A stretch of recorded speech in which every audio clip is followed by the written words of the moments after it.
আজ আমরা যখনই বিনিয়োগের কথা বলি, সবচেয়ে প্রথম অপশন হিসেবে মিউচুয়াল ফান্ডের কথাই আসে। কিন্তু আসলে মিউচুয়াল ফান্ড কি? মিউচুয়াল ফান্ডের ধারণা কি? কিভাবে কাজ করে? এর বিভিন্ন ধরন কি কি? ভারতে এর বৃদ্ধি কেমন? হাই গাইস, স্বাগতম আমাদের চ্যানেল সেন্ট্রিশালা বাই সেন্ট্রিসিটি, আপনার ওয়েলথ পার্টনার। আমি অনুজ, দেখছেন নাইসাম সিরিজ 5 পাস ফর সুর ভিডিওস। আমরা নাইসিএম এর দ্বিতীয় অধ্যায়ে আলোচনা করব। নাইসাম 5 এসএবি নির্ধারিত বাধ্যতামূলক পরীক্ষা সব মিউচুয়াল ফান্ড ডিস্ট্রিবিউটরদের জন্য। এই ভিডিওটি আপনাকে সেন্ট্রিশালার সফল ডিস্ট্রিবিউটর হতে সাহায্য করবে। আমরা নাইসাম 5 এর পুরো কারিকুলাম কভার করব, যার মধ্যে প্র্যাকটিস প্রশ্ন থাকবে। এটি আপনাকে একজন সফল ফাইন্যান্সিয়াল অ্যাডভাইজার হতে আপনার জ্ঞান বাড়াতে সাহায্য করবে। তাহলে চলুন শুরু করি। প্রথমে আমরা মিউচুয়াল ফান্ডের ধারণা ও ভূমিকা আলোচনা করব। যদি ধারণার কথা বলি, ভারতে মিউচুয়াল ফান্ড একটি ট্রাস্ট যা মানুষের সঞ্চয় একত্রিত করে এবং সেই অর্থ বিভিন্ন অ্যাসেট ক্লাসে বিনিয়োগ করে, যেমন ইকুইটি, ডেট, কমোডিটি, কারেন্সি ও অন্যান্য সিকিউরিটিস। মিউচুয়াল ফান্ড একটি পেশাদারভাবে পরিচালিত মাধ্যম। আমরা বলি মানুষ মিউচুয়াল ফান্ডে বিনিয়োগ করে, কিন্তু প্রযুক্তিগতভাবে এটা ঠিক নয়। আমরা মিউচুয়াল ফান্ডে নয়, মিউচুয়াল ফান্ডের মাধ্যমে বিনিয়োগ করি। মিউচুয়াল ফান্ডের মাধ্যমে যে কোনো অ্যাসেট ক্লাসে বিনিয়োগ করা যায়, ইকুইটি, বন্ড, সোনা বা রিয়েল এস্টেট। উদাহরণস্বরূপ, একটি ইকুইটি মিউচুয়াল ফান্ডে ফান্ড ম্যানেজার পুরো পোর্টফোলিও তৈরি করেন, 30 থেকে 40 বা 50টি স্টকও থাকতে পারে। তাই আপনি যে ইনভেস্টমেন্ট করেন সেটা 1000 বা 1 লাখ, যতই ইনভেস্টমেন্ট করুন, পুরো টাকাটা ওই 30-40টি স্টকে ডাইভার্সিফাই হয় সেই পার্সেন্টেজ অনুযায়ী ফান্ড ম্যানেজার স্টকগুলো নিয়েছেন। উদাহরণস্বরূপ, কোনো ফান্ড ম্যানেজার যদি লার্জ ক্যাপ মিউচুয়াল ফান্ডে এসবিআই, ইনফোসিস, টিসিএস, উইপ্রো রাখেন, সেই অনুপাতে ধরুন আপনি 1 লাখ টাকা ইনভেস্ট করেছেন এবং এসবিআইতে 5% বরাদ্দ থাকলে আপনার 5,000 টাকা এসবিআইতে যাবে। স্লিফট ব্যাংকে 10% থাকলে আপনার 10,000 টাকা স্লিফট ব্যাংকে যাবে। এইভাবেই আপনার পুরো টাকাটা মিউচুয়াল ফান্ডের পোর্টফোলিওতে বিনিয়োগ হয়ে যাবে। তাই একভাবে মিউচুয়াল ফান্ডে ইনভেস্ট করে আপনি আপনার পুরো ঝুঁকিটা ডাইভার্সিফাই করে ফেলেন। এখন হয় কি, এক সময় হতে পারে যে একটা স্টক পারফর্ম না করে, দুটো না পারফর্ম করে, কিন্তু পুরো পোর্টফোলিওতে যদি 1-2টো স্টক পারফর্ম নাও করে, তাহলে শেষমেশ রিটার্নে আপনার ততটা প্রভাব পড়বে না, কারণ বাকি স্টকগুলো তো পারফর্ম করছেই। তাই এটা ফান্ড ম্যানেজারের দায়িত্ব যে আপনাকে রিটার্ন এনে দেবে। তাই মিউচুয়াল ফান্ডের একটাই ভূমিকা, নিবেশকারীদের শুধু আয় এবং ইনকাম অর্জন করতে নয়, বরং স্টক মার্কেটে উপলব্ধ সুযোগ সুবিধায় বিনিয়োগের মাধ্যমে তাদের সম্পদ গড়ে তুলতে সাহায্য করা। শুধুমাত্র ইনভেস্টমেন্ট অবজেক্টিভ অনুযায়ী একজন বিনিয়োগকারীর যেসব বিনিয়োগের লক্ষ্য আছে, তার সাথে সম্পর্কিত যেসব বিনিয়োগ সে করেছে, সেগুলো থেকে রিটার্ন এনে দেওয়া, তার সম্পদ গড়ে তোলা, এইসব সুযোগ সুবিধায় বিনিয়োগের মাধ্যমে ফান্ড ম্যানেজার মনে করেন কোথায় বিনিয়োগ করলে বিনিয়োগকারীর রিটার্ন হবে, সেই অনুযায়ী ফান্ড ম্যানেজার সেখানে বিনিয়োগ করতে পারেন। আমরা মিউচুয়াল ফান্ডের কিছু সুবিধা নিয়ে কথা বলবো। আমরা বুঝেছি মিউচুয়াল ফান্ড কি, এটা কিভাবে কাজ করে। এখন আমরা দেখব মিউচুয়াল ফান্ডের সুবিধাগুলো কি কি। প্রথম সুবিধা হলো পোর্টফোলিও ডাইভার্সিফিকেশন। যখন আমরা মিউচুয়াল ফান্ডে বিনিয়োগ করি, তখন আপনার পুরো পোর্টফোলিও ডাইভার্সিফাই হয়। এটাকে বলে অ্যাফোর্ডেবল পোর্টফোলিও ডাইভার্সিফিকেশন। খুব সহজেই ডাইভার্সিফাই হচ্ছে। আপনার করা 1000 টাকার বিনিয়োগও পুরোপুরি ডাইভার্সিফাই হয়ে যায় সেই স্টকে যেগুলো ফান্ড ম্যানেজার তার পোর্টফোলিওতে নিয়েছেন। উদাহরণস্বরূপ, আগেও আমি বলেছিলাম, যেমন আপনার 1000 টাকার পোর্টফোলিও যদি কোনো লার্জ ক্যাপ ফান্ডে হয় এবং সেখানে এসবিআই 5% থাকে, তাহলে আপনার 50 টাকা এসবিআইতে চলে যাবে। এইচডিএফসি ব্যাংক যদি সেই ফান্ডে ফান্ড ম্যানেজার 6% রেখেছেন, তাহলে আপনার 60 টাকা এইচডিএফসি ব্যাংকে চলে যাবে। এইভাবে আপনার পুরো পোর্টফোলিও 40 থেকে 50টি স্টকের মধ্যে তৈরি হয়ে যাবে এবং আপনার পোর্টফোলিও ডাইভার্সিফাইড হয়ে যাবে। দ্বিতীয়টি হলো প্রফেশনাল ম্যানেজমেন্ট। মিউচুয়াল ফান্ডে যখন আপনি বিনিয়োগ করেন, তখন আপনি প্রফেশনাল ম্যানেজমেন্ট পান। ফান্ড ম্যানেজাররা সবাই অত্যন্ত দক্ষ এবং পেশাদার মানুষ। তারা আপনার টাকা বিনিয়োগ করেন এবং এই বিনিয়োগ খুব ভালোভাবে গবেষণা করার পরই করা হয়। এই ফান্ড ম্যানেজাররা অপারেশনাল এরিয়াতে যান, তারা টপ ম্যানেজমেন্টের সঙ্গে দেখা করেন, তারপর তারা একটি স্টক বেছে নেন যেটা তারা তাদের পোর্টফোলিওতে যোগ করেন, যা পরে আপনাকে রিটার্ন দেয়। তৃতীয়ত, স্কেলের অর্থনীতি। একজন নির্দিষ্ট বিনিয়োগকারীর জন্য এটা খুব কঠিন যে তিনি কোনো একজন ফান্ড ম্যানেজারকে হায়ার করবেন বা তার কাছে পুরোপুরি রিসার্চ করার জন্য সব সোর্স থাকবে না। কিন্তু যখন অনেক বিনিয়োগকারী একসাথে আসেন, তখন তাদের জন্য একজন ফান্ড ম্যানেজারের খরচ অনেক কম পড়ে এবং এর সাথে সাথে তারা সঠিক রিসার্চও পান, যা তারা একক কোনো বিনিয়োগে বা নিজের ব্যক্তিগত বিনিয়োগে পেতেন না। তাই এখানে ইকোনমি অফ স্কেল তৈরি হয়। অনেক ভিন্ন ভিন্ন বিনিয়োগকারী একসাথে হয়ে সেই খরচ বহন করতে পারেন। স্বচ্ছতা। মিউচুয়াল ফান্ডে বিনিয়োগ করা পুরোপুরি স্বচ্ছ। আপনি স্কিম ইনফরমেশন ডকুমেন্ট পড়তে পারেন, অতিরিক্ত তথ্যের পরিকল্পনা, প্রকল্পের তথ্য নথি এবং কিম। এই তিনটি ডকুমেন্ট পড়ে আপনি একটি এনএফও সম্পর্কে জানতে পারবেন, তার ঝুঁকি, তার বিনিয়োগের উদ্দেশ্য, তার রিস্কমিটার সম্পর্কে। আপনি যেখানে বিনিয়োগ করতে চান সেই সম্পর্কে সবকিছু জানতে পারবেন। তরলতা। মিউচুয়াল ফান্ডে বিনিয়োগ করা পুরোপুরি লিকুইডিটির মানে আমি আপনাকে বুঝিয়ে দিই কত সহজে আপনি আপনার বিনিয়োগ নগদে রূপান্তর করতে পারেন। মিউচুয়াল ফান্ডে বিনিয়োগ করলে আপনি সম্পূর্ণ লিকুইডিটি পান। আপনার রিডেম্পশন ইকুইটিতে যোগ 2 দিনে টাকা আসে এবং ডেট ফান্ডের ক্ষেত্রে আপনি পরের দিনই টাকা ফেরত পান। নিয়ন্ত্রক আরাম ও এই ধরনের বেনিফিটসের আরও 2টি অ্যাডভান্টেজ আছে। মিউচুয়াল ফান্ডের ট্যাক্স অ্যাডভান্টেজও আছে। আপনি সেকশন 80C অধীনে এলএসএস স্কিমে বিনিয়োগ করতে পারেন। 1.5 লাখ টাকা পর্যন্ত এতে রিবেট পেতে পারেন।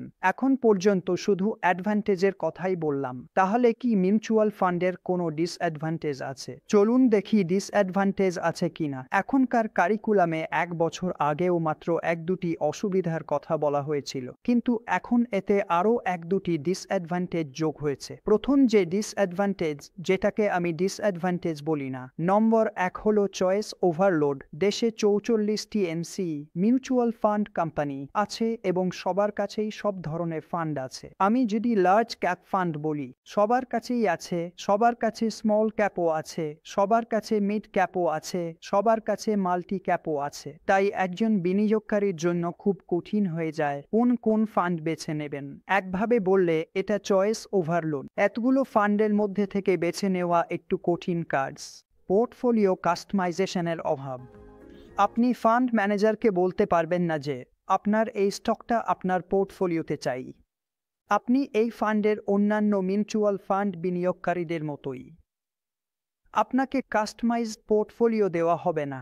ফান্ড ম্যানেজার যেখানে চাইবেন সেখানে বিনিয়োগ করবেন। আপনাকে সেই পোর্টফোলিও দেওয়া হবে যা ইনভেস্টমেন্ট অবজেক্টিভ অনুযায়ী উপযুক্ত হলে বিনিয়োগ করবেন। গ্যারান্টিড রিটার্ন নেই। মিউচুয়াল ফান্ড সবসময় মার্কেট রিস্কের অধীন, এখানে রিটার্নেরও কোনো গ্যারান্টি নেই। এটা তো আপনি নিশ্চয়ই শুনেছেন, কারণ মিউচুয়াল ফান্ড এবং দীর্ঘমেয়াদী বিনিয়োগের জন্য দীর্ঘমেয়াদে আপনার টাকা বাড়ে, কিন্তু স্বল্পমেয়াদে টাকা বাড়ার সম্ভাবনা কম থাকে। এই ছিল সব সীমাবদ্ধতা। এখন আমরা বিভিন্ন ধরনের ফান্ড নিয়ে বলবো। প্রথমেই আসে ফান্ডগুলি যদি আমরা চরিত্রায়ন করি। ফান্ডের গঠন অনুযায়ী 2 ধরনের ফান্ড হয়, ওপেন এন্ডেড এবং ক্লোজ এন্ডেড। ওপেন এন্ডেড ফান্ডে একজন বিনিয়োগকারী যে কোনো সময় প্রবেশ করতে পারে, যে কোনো সময় বেরিয়ে যেতে পারে। তাকে কোনো বাধা নেই, যে কোনো সময় সে বিনিয়োগ করতে চাইলে করতে পারে এবং যে কোনো সময় সে লিকুইডিটি বা রিডেম্পশন চাইলে সে রিডিম করতে পারে। বেশিরভাগ ইকুইটি স্কিমে কেউ 1 বছরের আগে বেরিয়ে গেলে তাকে 1% এক্সিট লোড দিতে হয়। ক্লোজ এন্ডেড ফান্ডের নির্দিষ্ট মেয়াদ থাকে। নির্দিষ্ট সময়ের জন্য, সাধারণত 10-15 দিনের জন্য একটি এনএফও খোলা থাকে। সেই সময়ই আপনি কিনতে পারেন, তারপর আপনি আর কিনতে পারবেন না। এগুলোর নির্দিষ্ট মেয়াদ থাকে, যেমন কোনো ফান্ড 3 বছরের জন্য, তার মেয়াদ 3 বছর পরে শেষ হবে এবং 15 দিনের জন্য খোলা থাকবে। তাই ওই 15 দিনের মধ্যেই আপনি বিনিয়োগ করতে পারবেন, এরপর আর পারবেন না। তাতে কোনো লেনদেনই করা যাবে না। তারপর সরাসরি রিডেম্পশন হবে 3 বছর পরে।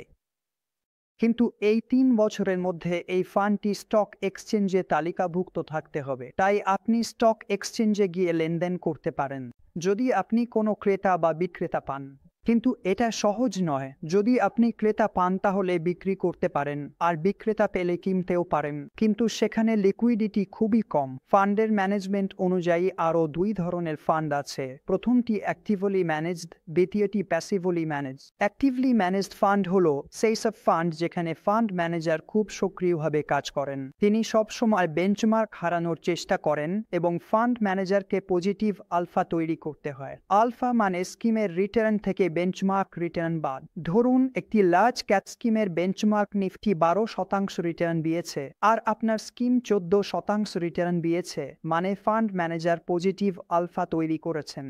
এর মানে আপনার ফান্ড মার্কেটের তুলনায় ভালো পারফর্ম করেছে। এটাই হলো আপনি যেটাতে ইনভেস্ট করেছেন, অ্যাক্টিভলি ম্যানেজড ফান্ড। এই ফান্ডগুলোতে ফান্ড ম্যানেজার চেষ্টা করেন পজিটিভ আলফা আনার জন্য আপনাকে মার্কেটের চেয়ে ভালো রিটার্ন দিতে। প্যাসিভ ফান্ড ম্যানেজমেন্টে ফান্ড ম্যানেজারকে মার্কেট বিট করতে হয় না।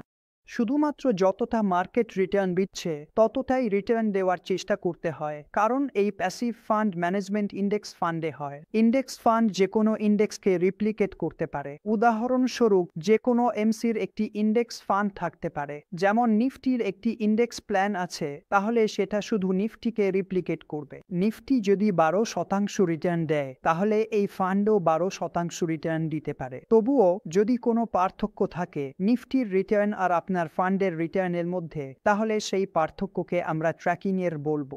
প্যাসিভ ম্যানেজমেন্টে নিফটি আর আপনার ফান্ডের পার্থক্যটাই হচ্ছে ট্র্যাকিং এর। এখন আমরা বিভিন্ন ধরনের ইকুইটি ফান্ড নিয়ে কথা বলবো। এখানে 11টি ক্যাটাগরি আছে। প্রথমটি হলো মাল্টি ক্যাপ ফান্ড। এটি একটি ওপেন এন্ডেড ইকুইটি স্কিম যেখানে বিনিয়োগ করা হয়।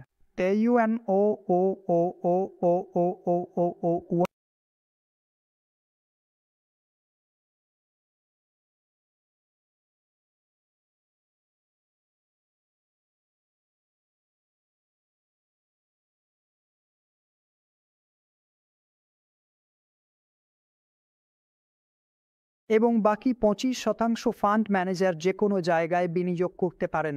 দ্বিতীয়টি হলো large cap fund. Large cap fund সেই সব ফান্ড যেখানে পুরো টাকাটাই লার্জ ক্যাপ কোম্পানিতে বিনিয়োগ করা হয়। 80% টাকা অবশ্যই লার্জ ক্যাপ কোম্পানিতে বিনিয়োগ করা উচিত।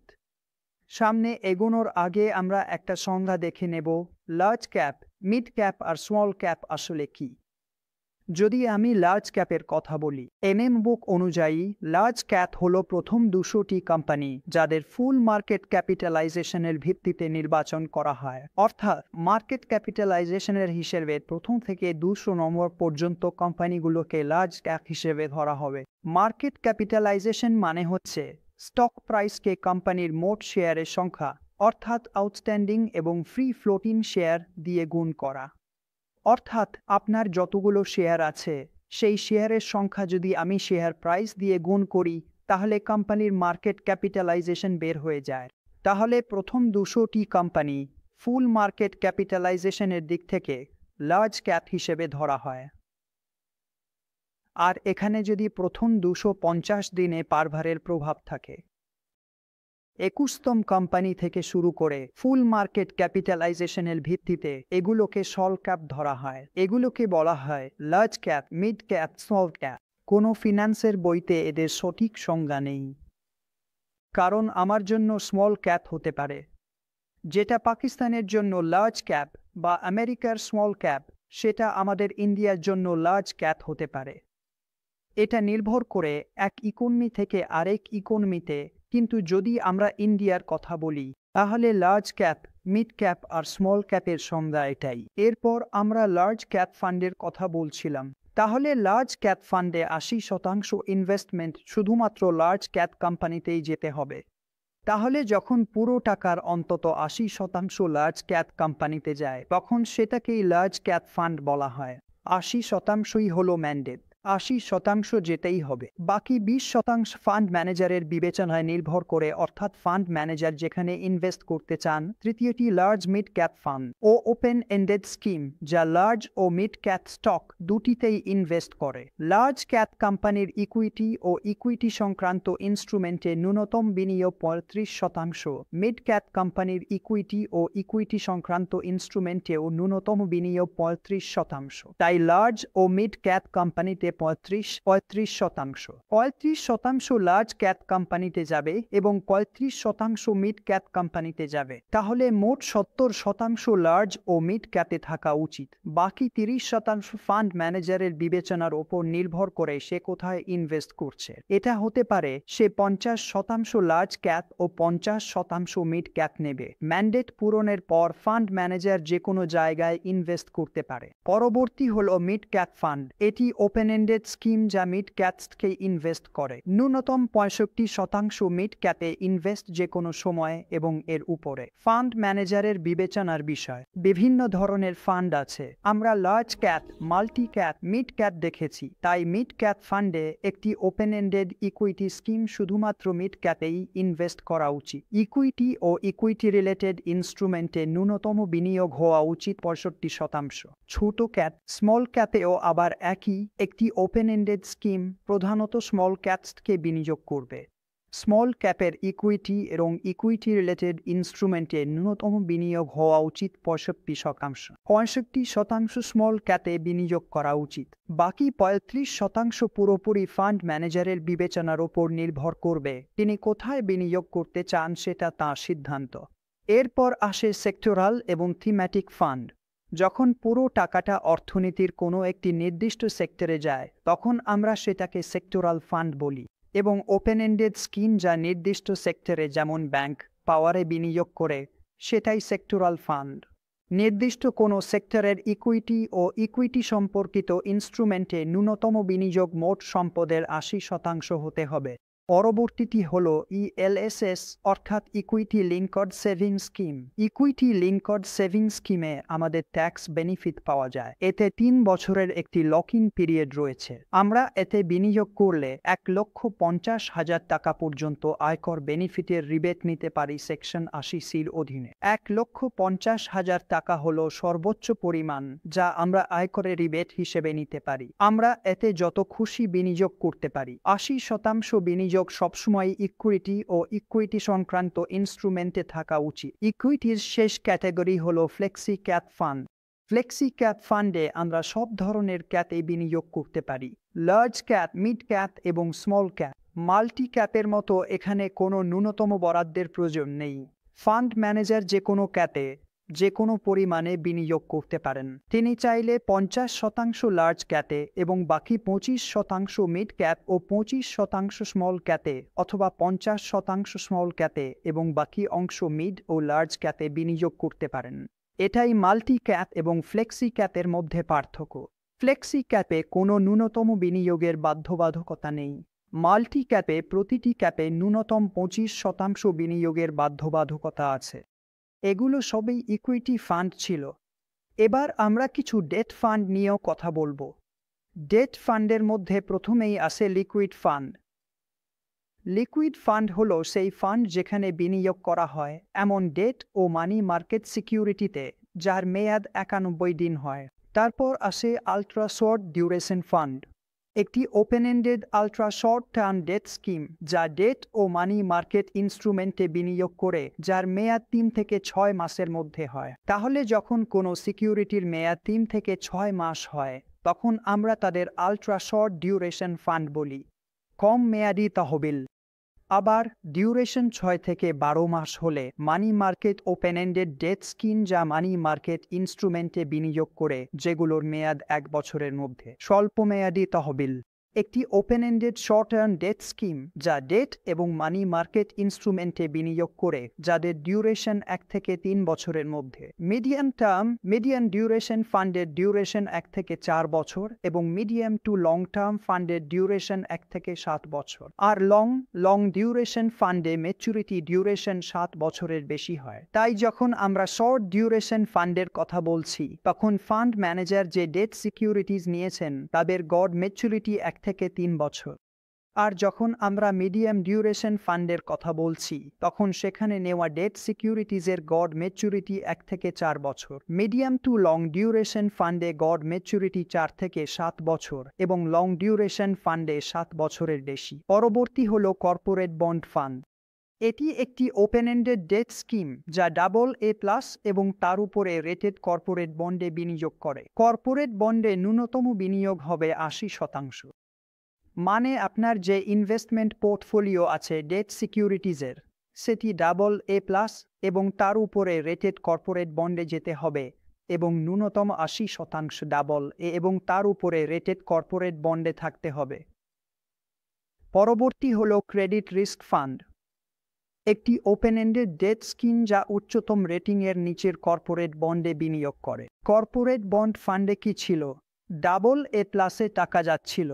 ক্রেডিট রিস্ক ফান্ডে বিনিয়োগ সর্বোচ্চ রেটিংপ্রাপ্ত কর্পোরেট বন্ডের নিচে ঋণ সিকিউরিটিতে করা হচ্ছে। কর্পোরেট বন্ডে ন্যূনতম বিনিয়োগ হবে 65%, শুধুমাত্র AA রেটেড কর্পোরেট বন্ডে। এতে AA+ রেটেড এবং তার নিচের রেটেড কর্পোরেট বন্ড অন্তর্ভুক্ত নয়। মানে আপনি শুধু এবং শুধু AAতে টাকা বিনিয়োগ করবেন, AA+এ নয়। এই কারণেই ক্রেডিট রিস্ক ফান্ডে রিটার্ন একটু বেশি হয় কর্পোরেট বন্ড ফান্ডের তুলনায়, কারণ কর্পোরেট ফান্ডের ডেট সিকিউরিটিজের পোর্টফোলিও AA+এ যায় আর ক্রেডিট রিস্ক ফান্ডের পোর্টফোলিও AAতেই থাকে। এইটাই double effect rated corporate bond বাদ দেওয়া হয়, তাই কিছুটা রিটার্ন ক্রেডিট রিস্ক ফান্ডে বেশি হবে। এগুলো ছিল ডেট স্কিম। আমরা ইকুইটি স্কিম দেখেছি, আমরা ডেট স্কিমও দেখেছি। এবার আমরা হাইব্রিড স্কিম, হাইব্রিড ফান্ড নিয়ে আলোচনা করব। হাইব্রিড স্কিমে 3টি ক্যাটেগরি আছে। প্রথমটি হলো কনজারভেটিভ হাইব্রিড, দ্বিতীয়টি হলো ব্যালেন্সড হাইব্রিড এবং তৃতীয়টি হলো অ্যাগ্রেসিভ হাইব্রিড। কনজারভেটিভ হাইব্রিডের কথা বললে সেখানে ইকুইটি অংশ কম থাকবে এবং ডেট অংশ বেশি থাকবে। ইকুইটি অংশ হওয়া উচিত 25 থেকে 30%, ডেট হওয়া উচিত 70 থেকে 75%। ব্যালেন্সড হাইব্রিডে 50% ইকুইটি ও 50% ডেট, পুরো পোর্টফোলিও ব্যালেন্সড থাকবে। তৃতীয়টি অ্যাগ্রেসিভ হাইব্রিড, যেখানে ইকুইটি বেশি, ডেট কম। ইকুইটি হওয়া উচিত 65 থেকে 70%, ডেট হওয়া উচিত 25 থেকে 30%। এখন আমরা ভারতের মিউচুয়াল ফান্ড ইন্ডাস্ট্রির বৃদ্ধি নিয়ে বলবো। কিভাবে মিউচুয়াল ফান্ড ভারতে বৃদ্ধি পেয়েছে। যদি 2008 থেকে 2010 দেখি, তখন মিউচুয়াল ফান্ডের AUM ছিল 6 লাখ কোটি। 2016 সালে AUM 8 লাখ কোটি টাকায় পৌঁছেছিল এবং 2022 সালের কথা বললে এই AUM অর্থাৎ অ্যাসেটস আন্ডার ম্যানেজমেন্ট 38 লাখ কোটিতে পৌঁছেছে। 2002 সালে এই আয় 38 লক্ষ কোটি টাকায় পৌঁছেছে এবং আজ 2023 সালে মার্চের শেষে এই আয় 41 লক্ষ কোটি টাকায় পৌঁছেছে। তাই এটাই মিউচুয়াল ফান্ড ইন্ডাস্ট্রি এবং মিউচুয়াল ফান্ড AUM এর বৃদ্ধি ভারতে 2010 সালে 6 লাখ কোটি থেকে আজ 2023 সালে আমরা 41 লাখ কোটিতে পৌঁছে গেছি। আজকের দিনে 10 কোটিরও বেশি পোর্টফোলিও অ্যাক্টিভ আছে যখন আমরা কথা বলছি এবং আনুমানিক 14,000 কোটি টাকার মাসিক SIP বুক আছে ভারতের। মানে প্রতি মাসে 14,000 কোটি টাকা আমাদের মিউচুয়াল ফান্ডে আসছে। তো বন্ধুরা, এই ছিল চ্যাপ্টার 2 থেকে সবকিছু। এখন আমরা কিছু প্রশ্ন দেখব। এই প্রশ্নগুলো আমরা NISM এর বই থেকেই নিয়েছি। প্রথম প্রশ্ন হলো, ড্যাশ নির্দেশ করে কত টাকা প্রতি ইউনিট মিউচুয়াল ফান্ড থেকে জেনারেট করা যেতে পারে যদি স্কিমটি লিকুইডেট করা হয়। যদি স্কিমটি লিকুইডেট করা হয় তাহলে একজন বিনিয়োগকারী কত টাকা পেতে পারেন? এটা কোন জিনিসের উপর নির্ভর করে? এর সঠিক উত্তর হলো NAV। যদি আমরা NAV-কে ইউনিটের সংখ্যার সাথে গুণ করি তাহলে সেটাই সেই পরিমাণ যা একজন বিনিয়োগকারী পায় যখন সে তার সমস্ত হোল্ডিং রিডিম বা লিকুইডেট করে। প্রতিটি মিউচুয়াল ফান্ড স্কিমের অবশ্যই একটি নির্দিষ্ট বিনিয়োগ লক্ষ্য থাকতে হবে। এটি প্রশ্ন নম্বর 2। বলুন এটি সত্য না মিথ্যা? প্রতিটি মিউচুয়াল ফান্ড স্কিমের একটি বিনিয়োগ লক্ষ্য থাকে। উত্তরটি সত্য। প্রত্যেকটি মিউচুয়াল ফান্ড স্কিম, যে কোনো মিউচুয়াল ফান্ড স্কিমই হোক, এর অবশ্যই একটি নির্দিষ্ট বিনিয়োগ লক্ষ্য থাকতে হবে। সেই লক্ষ্য অনুযায়ী একটি বিনিয়োগ নীতি তৈরি হয় এবং সেই অনুযায়ী ফান্ড ম্যানেজার আপনার টাকা বিনিয়োগ করেন। Which of the following কি মিউচুয়াল ফান্ডের একটি সুবিধা? কাস্টমাইজড পোর্টফোলিও, মিউচুয়াল ফান্ড থেকে সরাসরি স্টক ও বন্ড কেনার সুবিধা এবং স্কেলের অর্থনৈতিক সুবিধা। যেমনটি আমরা দেখেছি, স্কেলের অর্থনৈতিক সুবিধা মিউচুয়াল ফান্ডের একটি সুবিধা। চতুর্থ প্রশ্ন, মিউচুয়াল ফান্ডে স্বচ্ছতার মাত্রা খুবই কম। বলেন এটি সত্য না মিথ্যা? সঠিক উত্তর হলো মিথ্যা। আসলে মিউচুয়াল ফান্ডে স্বচ্ছতার মাত্রা যথেষ্ট বেশি। একজন বিনিয়োগকারীর কাছে ফান্ডে স্কিম ইনফরমেশন ডকুমেন্ট, অতিরিক্ত তথ্যের বিবৃতি এবং কি ইনফরমেশন মেমোরেন্ডাম থাকে। তাকে সম্পূর্ণ স্বচ্ছতা প্রদান করা হয়েছে। সে সমস্ত অফার ডকুমেন্ট পড়তে পারে এবং কোথায় বিনিয়োগ করবে তা নিজেই সিদ্ধান্ত নিতে পারে। এই দিক থেকে মিউচুয়াল ফান্ড সম্পূর্ণ স্বচ্ছ। এখানে স্বচ্ছতার মাত্রা খুবই বেশি, যেমন প্রশ্নে বলা হয়েছে খুব কম, তা নয়। তাই উত্তরটি মিথ্যা। নিম্নলিখিত কোন ক্যাটাগরির মিউচুয়াল ফান্ডের নির্দিষ্ট মেয়াদপূর্তির তারিখ থাকে? Open ended, exchange traded fund, close ended fund ও ইন্টারভাল ফান্ড। ফান্ডের ধরন পড়ার সময় দেখেছিলাম নির্দিষ্ট মেয়াদপূর্তি শুধু ক্লোজ এন্ডেড ফান্ডের থাকে। ওপেন এন্ডেড ফান্ডের মেয়াদপূর্তি নেই।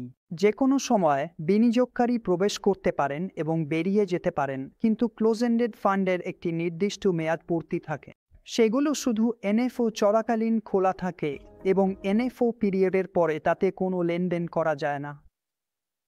তো এটাই ছিল চ্যাপ্টার 2 থেকে সবকিছু। আপনার যদি কোনো প্রশ্ন থাকে বা আপনি কোনো নির্দিষ্ট টপিকে একটি ভিডিও চান, তাহলে কমেন্ট সেকশনে জানাবেন। আমরা সেই নির্দিষ্ট টপিকে একটি ভিডিও বানাবো। অনেক ধন্যবাদ এবং দয়া করে এই চ্যানেলটি লাইক, সাবস্ক্রাইব ও শেয়ার করুন এবং নেসম সিরিজ 5-এর প্রস্তুতি চালিয়ে যেতে আমাদের চ্যাপ্টার 3-র ভিডিওগুলো দেখুন। অনেক ধন্যবাদ।